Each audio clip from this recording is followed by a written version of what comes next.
సుభాషితం నేర్చుకో నడవడికను మార్చుకో కార్యక్రమానికి మీ అందరికీ స్వాగతం. ఈనాటి సుభాషితం క్వచిత్ దుష్ట క్వచిత్ తుష్ట దుష్టస్తుష్ట క్వచిత్ క్వచిత్ అవ్యవస్థిత చిత్తానాం ప్రసాదోపి భయంకరః. ఈ శ్లోకం చంచల మనస్తత్వం ఉన్నవారి అవ్యవస్థిత చిత్తం అంటే స్వభావం దాన్ని చాలా స్పష్టంగా వివరిస్తుంది. క్వచిత్ అంటే ఒకానొక సందర్భంలో దుష్ట కోపంతో కఠినంగా దుర్మార్గుడిగా ఉంటాడు. క్వచిత్ మరొక సమయంలో తుష్ట సంతోషంగా శాంతంగా ఉంటాడు.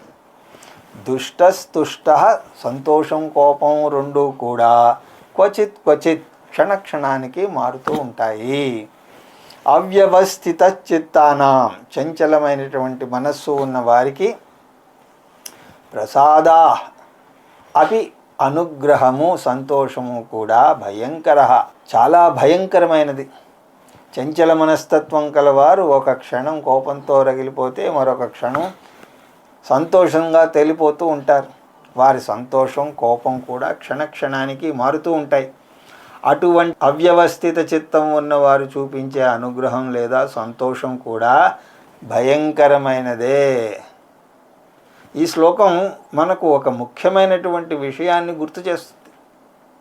ఎవరి మనస్సు అయితే స్థిరంగా ఉండదో వారి ప్రవర్తనను కూడా మనం ఊహించలేం. వారు ఒకసారి సంతోషించి వరాన్ని ఇవ్వవచ్చు, మరుక్షణమే కోపగించి శిక్షించవచ్చు కూడా. అందుకే అటువంటి వారి నుండి పొందే సంతోషం కూడా ప్రమాదకరమని, వారి ప్రవర్తన వల్ల ఎప్పుడైనా ముప్పు వాటిల్లవచ్చునని ఈ శ్లోకం హెచ్చరిస్తోంది. ఆ విషయాన్ని గ్రహిద్దాం. రేపు ఇంకొక సుభాషితంతో మళ్ళీ కలుద్దాం. హరి ఓం తత్సత్.